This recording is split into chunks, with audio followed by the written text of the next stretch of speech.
শিক্ষা, সাহিত্য, সংগ্রাম আমরা সবখানে জেলা দিনাজপুরে দেখা আছে এবং এটাই শেষ না, রাজশাহী পর্যন্ত দেখা। আমাদের মজার বিষয় এই বিভাগের যে 8টা জেলার যে মধ্যবর্তী স্থান হবার পরও রংপুর থেকে শিক্ষা বোর্ড চলে গেল আমাদের দিনাজপুরের মতো। একইভাবে অন্যান্য প্রতিষ্ঠানের ক্ষেত্রেও তাই।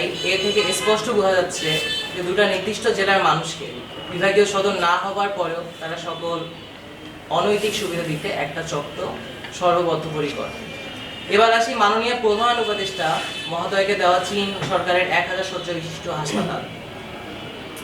এটি নিয়ে সে যে ঘোষণা দিলেন রংপুর হবে, অথচ ভবিষ্যৎ গ্রুপ পূর্বের মতো আবারও তা নীলফামারীতে নিয়ে গেল। এই বিষয়ে রংপুরের প্রথম উচ্চকণ্ঠ এবং অরাজনৈতিক সংগঠন হিসেবে সম্মিলিত ছাত্র জনতা প্ল্যাটফর্ম বিগত 9 মাস ধরে লাগাতার শান্তিপূর্ণ আন্দোলন করে যাচ্ছে। সাথে রয়েছে আরো 18 দফা যা বাস্তবায়িত করার লক্ষ্যে এই প্ল্যাটফর্ম সর্বদা দৃঢ়বদ্ধ। এরই ধারাবাহিকতায় গত 6 ডিসেম্বর মাননীয় প্রধান উপদেষ্টা পররাষ্ট্র উপদেষ্টা মহোদয়ের সাথে সাক্ষাৎ করে চীনের হাসপাতাল রংপুরে ফেরত সহ 18 দফা দাবি তাকে তুলে দেওয়া হয়েছে। গত 9 ডিসেম্বর মোবাইল ফোনে তার ব্যক্তিগত সহকারী আমাদেরকে নিশ্চিত করেন যে বুধবার ক্যাবিনেট বৈঠকে মাননীয় প্রধান উপদেষ্টা মহোদয়ের হাতে আমাদের 18 দফা দাবি তাকে পেশ করা হয়েছে। আমরা কোনোভাবেই রংপুরের আবু সাইদ সহ রংপুরে যে 22 জন শহীদ রয়েছে, রংপুরে যে বিপ্লবী ছাত্র জনতা রয়েছে, আমাদের আহত ভাইদের যে রক্ত রয়েছে, তার লাশের উপর, এই রক্তের উপর দিয়ে অন্য কোনো জেলা বা অঞ্চলকে ফায়দা লুটে দেওয়া হচ্ছে। আমরা আশা করছি আগামী 48 ঘন্টার মধ্যে স্বয়ং প্রধান উপদেষ্টা মহোদয় এই বিষয়ে বিজ্ঞ নির্দেশনা দেবেন, নতুবা আমরা রংপুরের সকল নাগরিককে সাথে নিয়ে 48 ঘন্টার পর পূর্ণ হরতালে ডাক দিব। বিধায় এখান থেকে অনেক প্রতিষ্ঠান রংপুরের বাইরে চলে গেছে, যদিও এই প্রতিষ্ঠানগুলো ছিল বিভাগীয় সদর দপ্তরের প্রাপ্য। আমরা তাকে বলেছি যে আপনারা জুলাই সনদে কুমিল্লা এবং ফরিদপুরকে বিভাগের ঘোষণা দিয়েছেন।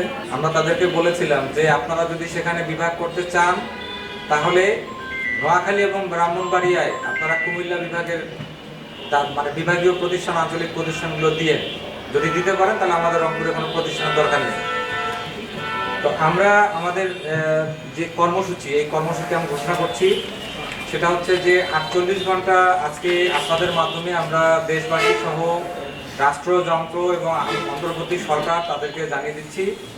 সেটি হচ্ছে যে আমাদেরকে বারবার আশা দেওয়া হচ্ছে, কিন্তু তারা রংপুর থেকে নীলফামারীতে যাওয়ার পরেই কিন্তু তাদের শিডিউলটা এইভাবেই সাজানো হয়। এখানে তারা আমাদেরকে বলে হ্যাঁ আমরা এখানে ছাড়া হবে না, কিন্তু নীলফামারীতে গিয়ে বলে যে এখানেই হবে। এই দিনটাকে বাদ ধরে আমরা 17 ডিসেম্বর যদি 3 দিনের মধ্যে স্বয়ং প্রধান উপদেষ্টা মহোদয়ের দপ্তর থেকে যদি রংপুর বিষয়ে কোনো সুনির্দিষ্ট দিক নির্দেশনা না আসে এবং প্রথমে আমাদের 18 দফার মধ্যে প্রথম যে দাবিটি ছিল চীনের হাসপাতালটা রংপুরে স্থাপন করতে হবে, কারণ এটা রংপুরের নামেই তিনি নিয়ে এসেছেন চীন থেকে।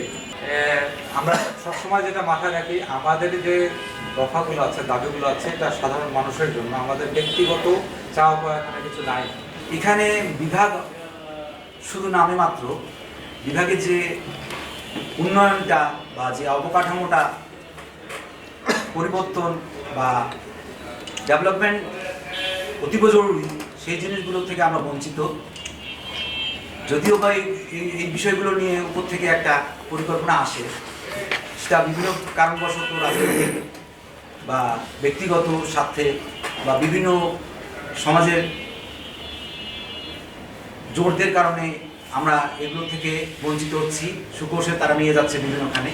এই বিষয়গুলো নিয়ে আমরা দীর্ঘদিন ধরে আন্দোলন করে আসতেছি। তাতে আমরা এই আন্দোলনের আমাদের যে ধারাবাহিকতা, সেটা ছিল সম্পূর্ণ শান্তিপূর্ণ এবং জনগণকে নিয়ে একসঙ্গে আন্দোলনে একত্রিত করা। তা আমরা দীর্ঘদিন ধরে এই জিনিসটা থেকে আমরা উপেক্ষিত। আমাদের বিষয়গুলো নিয়ে আমরা বরাবর সরাসরি সশরীরে এবং লিখিত আকারে বিভিন্নভাবে আমরা উপর লেভেলে বা যাকে বলি আমরা যারা বর্তমান সরকার নিয়ন্ত্রণ করতেছে তাদেরকে বিষয়গুলো অবগত করি। তারা আমাদেরকে কখনোই নিরাশ করে না। এই প্রেক্ষিতে আমরা আরও লজ্জিত, তারা আমাদের নিরাশ না করেও আমাদের এই বিষয়গুলোকে তারা অনেকটা অবহেলার চোখে অনেকটা অবহেলা করতেছে।